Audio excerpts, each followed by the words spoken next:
यही है दिल्ली एनसीआर में कि पोल्यूशन ही पोल्यूशन और कोई सॉल्यूशन नहीं। दिल्ली एनसीआर में कोहरे की वजह से संकट गहरा गया है। स्पाइस जेट की फ्लाइट डाइवर्ट होकर जयपुर पहुंची, बैंकॉक से दिल्ली जा रही थी, डाइवर्ट की गई ये फ्लाइट। कोहरे की वजह से दिल्ली एयरपोर्ट पर लैंडिंग नहीं हो सकी। इससे पहले स्पाइस जेट की दुबई दिल्ली फ्लाइट भी डाइवर्ट हुई है। आपको बता दें कि आज विजिबिलिटी बहुत कम दिखाई दी और किस तरीके से घना कोहरा छाया रहा दिल्ली एनसीआर के अलग अलग इलाकों में। इसका सबसे ज्यादा असर यातायात पर पड़ता है, चाहे वो रेलवे का यातायात हो या फिर हवाई मार्ग से जाने वाले लोग हों, सबको इसका असर झेलना पड़ता है। अब जिस तरीके से आप देखिए कि कुछ फ्लाइट्स हैं उनके रूट्स को डाइवर्ट कर दिया गया, कैसे स्पाइस जेट की जो दुबई दिल्ली वाली फ्लाइट है उसको डाइवर्ट करना पड़ा है। जो रेल से सफर कर रहे हैं उनको भी इसका असर देखने को मिलेगा, क्योंकि रफ्तार धीमी हो जाती है। सड़कों पर भी अगर हम बात करें तो इस वक्त कोहरा छाया हुआ है, विजिबिलिटी कम है, रेंगते हुए गाड़ियां चल रही हैं। और बड़ी बात यह है कि आज से मंडे स्कूल, अपने ऑफिस जाने वाले लोग सब निकले हैं। इसमें आपको जाम का भी सामना करना है और इस कोहरे से भी निपटना है।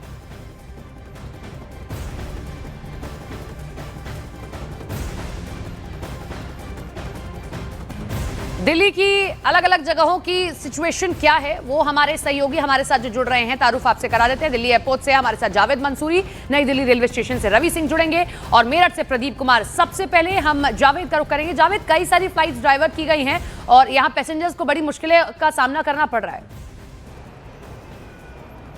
देखिए, घने कोहरे का सीधा असर हवाई यातायात पर पड़ रहा है। आपको बता दें कि पालम में जो विजिबिलिटी दर्ज की गई है वो महज 50 मीटर दर्ज की गई है और कैट 3 एक्टिव कर दिया गया है। एक एविएशन सिस्टम ये होता है। आपको ज़रा बताएं कि स्थिति क्या है यहाँ पर। आप देखिए, अभी जो फ्लाइट्स हैं वो डिले चल रही हैं। यहाँ पर अगर आप देखेंगे कई जो लंदन हीथ्रो की फ़्लाइट है वो मुझे यहाँ पर देरी से नज़र आ रही है। अबू धाबी की एक फ़्लाइट है वो देरी से नज़र आ रही है। एयर इंडिया की एक फ़्लाइट है वो निरस्त यहाँ पर नज़र आ रही है। स्पाइस जेट की वाराणसी की एक फ़्लाइट है वो यहाँ पर ये देखिए डिलेड है। इसके अलावा कई सारी फ़्लाइट यहाँ पर कैंसिल्ड भी नज़र आ रही हैं और डिलेड चल रही हैं। आपको बता दें कि 220 ऐसी फ़्लाइट्स हैं जो प्रभावित हैं दिल्ली एयरपोर्ट से। अभी एक ग्रुप हमें यहाँ पर मिला था, वो सऊदी अरब जा रहा था। उनकी 8.5 घंटे फ़्लाइट लेट थी। उन्होंने बताया कि मौसम ख़राब होने की वजह से उन्हें सूचना मिली है कि उनकी फ़्लाइट देरी से है, तो सीधा असर यातायात पर पड़ रहा है। आप समझिए, अगर 220 फ़्लाइट यहाँ से प्रभावित हैं तो ये एक काफ़ी लोगों को परेशानी इससे हो रही है, क्योंकि एक ग्रुप अभी यहाँ से करीब 20-25 लोगों का ग्रुप होटल गया है वापस। तो ऐसे में असर हवाई यातायात पर सीधे तौर पर पड़ता हुआ नज़र आ रहा है। ये इसलिए भी महत्वपूर्ण है, अभी मौसम का असर हम देख रहे हैं। अभी कुछ रोज़ पहले हमने देखा था कि इंडिगो का जो संकट था उससे भारी परेशानी लोगों को हुई थी। दिल्ली एयरपोर्ट की वो तस्वीरें भी हमने अपने दर्शकों को दिखाई दी। लेकिन अब जब इंडिगो में कुछ सुधार हुआ है, चीज़ें ठीक हुई, अब मौसम का असर पड़ रहा है और फ्लाइट्स देरी से चल रही हैं। ऐसी मुश्किलों को देख रहा है ये देरी, ये फ्लाइट्स का माफ कीजिएगा कैंसिल हो जाना, तो एविएशन सेक्टर में इस तरीके की परेशानियां पहले देखने को मिल रही हैं। रवि सिंह का रुख करते हैं। रवि, रेलवे पर बड़ा फर्क पड़ता है, रेल की जो रफ्तार होती है वो थम जाती है, कई कैंसिल होती हैं, क्या जानकारी मिल रही है आपको? सपना, इस समय क्योंकि जो उत्तर भारत के खास करके हरियाणा, इसके अलावा उत्तराखंड, उत्तर प्रदेश, दिल्ली, पंजाब, ये जो राजस्थान, ये जो इलाके हैं और जो राज्य हैं, सबसे ज़्यादा असर इन जगहों पर पड़ता है क्योंकि कोहरा बहुत ज़्यादा है। इस समय थोड़ा सा सुधार हो रहा है क्योंकि धूप निकल रही है। लेकिन मैं नई दिल्ली रेलवे स्टेशन की भी तस्वीरें दिखाऊं कि इस जगह पर मैं अब से थोड़ी देर पहले से आया था। बहुत सारे ऐसे जो पैसेंजर्स हैं उनकी यही शिकायत है कि कई घंटे लेट चली हैं। और जो दूसरी बात यह कि जो हमें एक डिटेल्स मिला है भारतीय रेलवे की तरफ से, 91 ऐसी ट्रेनें हैं जो देरी से चल रहे हैं, जिसमें से 15 मिनट से लेकर 10 घंटे से ज़्यादा की देरी से ट्रेनों का परिचालन चल रहा है। क्योंकि भारतीय रेलवे की तरफ से, मंत्रालय की तरफ से जो लोको पायलट हैं उनको एक निर्देश दिया जाता है, खास करके इस मौसम में उनको ट्रेनिंग भी दी जाती है कि ट्रेन भले ही देरी से चले लेकिन लोगों की सुरक्षा वो प्रायोरिटी है। ट्रेन का परिचालन वो स्लो हो, देरी से भले ही लोग गंतव्य तक पहुंचे लेकिन कम से कम सुरक्षित पहुंचे। इसीलिए इस दौरान जो स्पीड है वो काफ़ी स्लो हो जाती है। लोको पायलट को जो विजिबिलिटी है वो काफ़ी कम होता है, इसे सिग्नल दिखाई नहीं देता। ऐसे में ट्रेनों का परिचालन काफ़ी स्लो होता है। तो फिलहाल जो पैसेंजर्स हैं, चाहे वो शॉर्ट डिस्टेंस वाले हों चाहे वो लॉन्ग डिस्टेंस वाले हैं, बहुत सारे ऐसे पैसेंजर हैं जो मथुरा या आगरा जाना चाहते हैं या अलीगढ़ जाना चाहते हैं यहाँ से लोकल ट्रेन पकड़ के, उनकी भी ट्रेनें करीब करीब 2-3 घंटा लेट है। लेकिन लॉन्ग डिस्टेंस वाली ट्रेनें वो लगभग ऑन एवरेज कई ऐसी ट्रेनें हैं जो 10 घंटे से ज़्यादा की देरी से चल रही हैं। सपना बिल्कुल, और अभी तो शुरुआत है, अभी फिर भी उतना कोहरा नहीं है, आने वाले समय में ये कोहरा और बढ़ेगा। हम 4 तस्वीरें दिखाते हैं, उसके बाद प्रदीप का रुख करेंगे, मेरठ से हमारे साथ जुड़ रहे हैं। ये 4 तस्वीरें हम आपको दिखाएं क्योंकि जिस तरीके से कोहरा छाया है उसकी वजह से यातायात प्रभावित हो रहा है। दिल्ली एनसीआर में तो दिक्कत इसलिए और बढ़ जाती है कि जो AQI है वो 500 के पार पहुंच गया है, हवा की जो गति है वो धीमी पड़ जाती है, जिससे पोल्यूशन भी बढ़ जाता है और कोहरे की मार भी झेलनी पड़ती है। प्रदीप का रुख कर लेते हैं, फिर से एक बार ये 4 तस्वीरें दिखाएंगे। अभी हम जो आपको विंडो में दिखा रहे हैं, एक तरफ हम हमारे सभी सहयोगियों को देख रहे हैं, ये 4 तस्वीरें हम दिल्ली की दिखा रहे हैं। इंडिया गेट पर देखिए विजिबिलिटी बहुत कम, ये तड़की सुबह की तस्वीरें हैं नई दिल्ली रेलवे स्टेशन पर। जैसा रवि आपको जानकारी दे रहे थे कि कई जो ट्रेन हैं वो लेट हो रही हैं और इसका सबसे बड़ा कारण ये कोहरा। अक्षरधाम दिल्ली को तो देखिए आप, पूरी की पूरी तरीके से विजिबिलिटी 0 आपको दिखाई देगी। एम्स दिल्ली पर भी इस वक्त विजिबिलिटी बहुत कम है। दिल्ली एनसीआर में जो सिचुएशन बन गई है उसको लेकर डॉक्टर्स बहुत चिंतित हैं और वो कहते हैं कि पोल्यूशन साइलेंट किलर की तरह काम कर रहा है। जब AQI का लेवल 400 के पार पहुंच जाए तो इसका मतलब होता है कि हवा में मौजूद PM 2.5 के सूक्ष्म कणों की मात्रा इतनी ज्यादा है कि आपके फेफड़ों को गंभीर नुकसान पहुंचा रहे हैं। एक्सपर्ट साफ कहते हैं कि ऐसे गंभीर प्रदूषण में बिना मास्क के आप बाहर ना निकलें या सांस ना लें। एक दिन में 20 से 25 सिगरेट पीने के बराबर हो सकता है जो दिल्ली की इस वक्त स्थिति हो गई है। जो दिल्ली में हवा है इतनी जहरीली हो गई है कि अगर आप धूम्रपान नहीं भी करते हैं तो आप के जो फेफड़े हैं बिल्कुल वैसे ही वर्क कर रहे हैं या उनकी हालत बिल्कुल वैसी ही हो गई है जो एक धूम्रपान करने वाले व्यक्ति की है। 20 से 25 सिगरेट एक दिन में पीने के बराबर ही आपकी सिचुएशन भी है, भले ही आप धूम्रपान नहीं करते हैं, क्योंकि दिल्ली एनसीआर में AQI 400 के पार, 500 के पार, ये खतरनाक लेवल है। ग्राफ 4 लागू कर दिया गया है। ग्राफ 4 में काफी सख्ती होती है, निर्माण कार्य पर रोक लगा दी जाती है, किसी भी तरीके के हैवी व्हीकल्स दिल्ली में एंटर नहीं हो सकते हैं, लेकिन इसका असर अभी भी नहीं दिख रहा है। हमारे साथ हमारे सहयोगी प्रदीप भी लाइव जुड़े हुए मेरठ से। प्रदीप, 2 चीजों पर आप जवाब दीजिए। एक तो मेरठ में भी जो AQI है बिगड़ चुका है, 400 के पार वहां पर पहुंचा है, और दूसरा कोहरा वहां पर भी बढ़ गया होगा क्योंकि ज्यादा दूर नहीं है उत्तराखंड से, इसीलिए यहां पर भी स्थिति और बिगड़ जाती है। ये सपना देखिए, मैं आपको बता दूं, ये जो मेरठ है दिल्ली एनसीआर के नजदीक है और उत्तरांचल के भी नजदीक है, लेकिन जो कोहरा है पिछले 5-7 दिन से लगातार बढ़ा हुआ है। जो AQI के लेवल है पिछले 1 हफ्ते से ज्यादा हुआ जब 400 के पार गया है। 400 के पार जाने के बाद जो है अलर्ट हो जाना चाहिए नगर निगम को, प्रदूषण विभाग को, लेकिन यहाँ जो नगर निगम है या जो प्रदूषण विभाग है उनको उनकी कोई चिंता नहीं है। आज जो AQI का लेवल है वो 525 है, कल 530 था। रोजाना लेवल जो लगातार अप डाउन हो रहा है। सुबह के समय तो विजिबिलिटी जो है वो लगातार घटती रहती है, 20 मीटर से ज्यादा की विजिबिलिटी कम जाती है। जो लोग बाग हैं जो घूमने निकलते हैं सुबह, उन्होंने जाना बंद कर दिया है, क्योंकि जो बच्चे हैं, बुजुर्ग हैं, उनकी जो नाकों में और सांस लेने की जो समस्या है वो लगातार बढ़ रही है। लेकिन जो जिला प्रशासन है या नगर निगम के अफसर को कहें, उनके जो कान पर है जूने रहेंगी। जो पोल्यूशन विभाग है उसको भी इसकी कोई चिंता नहीं है कि जो फैक्ट्री है जो लगातार जहरीला धुआं उगल रही है, जो नगर निगम के जो कूड़े के ढेर है उनमें रात में आग लगा दी जाती है, जिसके बाद जो पूरे जो धुआं है वो सारे वातावरण में छा जाता है और धूल और ओस के साथ मिलकर जो है वो सांसों के साथ जो मेरठ की जो जनता है उसकी सांसों में जा रहा है। ठीक है, और ये बड़ी बात है कि सब दिल्ली एनसीआर को कहते हैं, लेकिन मेरठ की भी स्थिति देखिए कैसी है। जावेद का एक बार फिर से रुक कर लेते हैं। जावेद, कितनी फ्लाइट्स डिले हो रही हैं और कैसे वहां पर पैसेंजर से जब आप बात करें तो उनकी दिक्कतें बढ़ रही हैं? डोमेस्टिक फ्लाइट वाले तो फिर भी एक बार को इंतजार कर लेते हैं, दूसरा विकल्प अपना लेंगे। जो इंटरनेशनल फ्लाइट्स के पैसेंजर्स होते हैं उनके लिए ज्यादा समस्या बढ़ जाती है।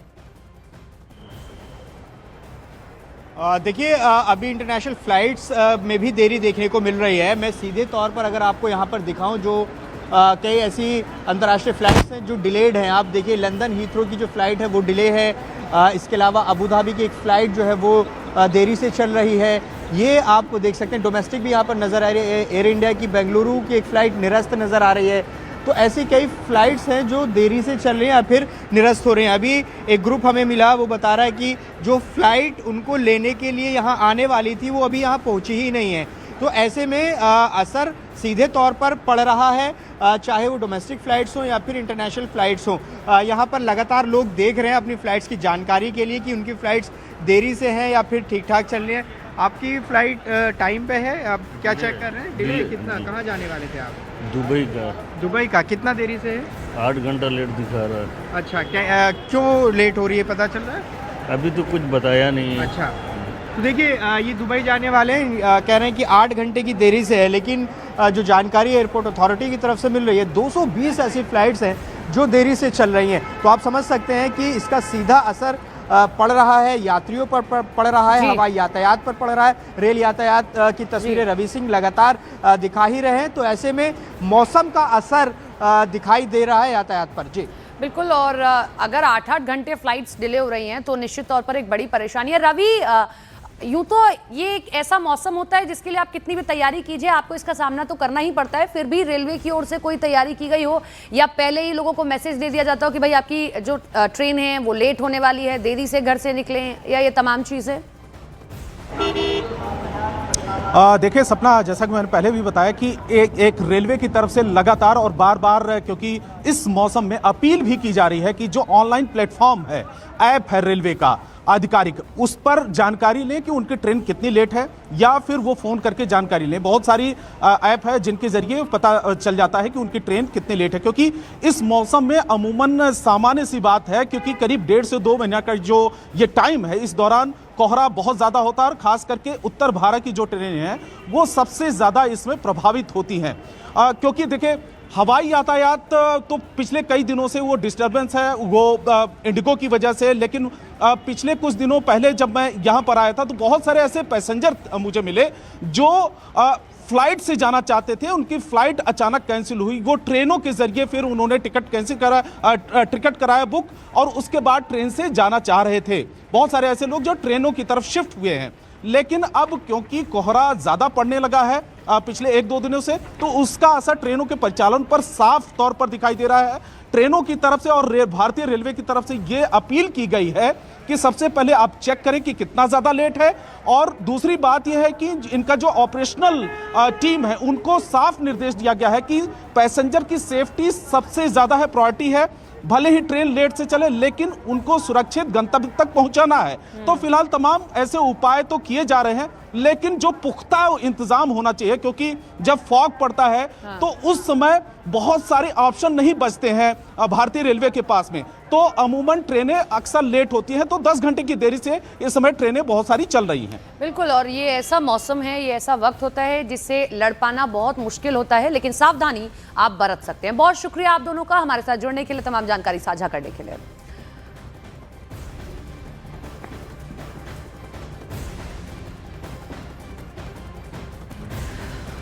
आपको दिल्ली के विकास मार्ग की तस्वीर दिखाते हैं, जहां सुबह से घना कोहरा छाया हुआ है, प्रदूषण का लेवल काफी बढ़ा है, लोगों को मास्क पहनने की सलाह दी जा रही है।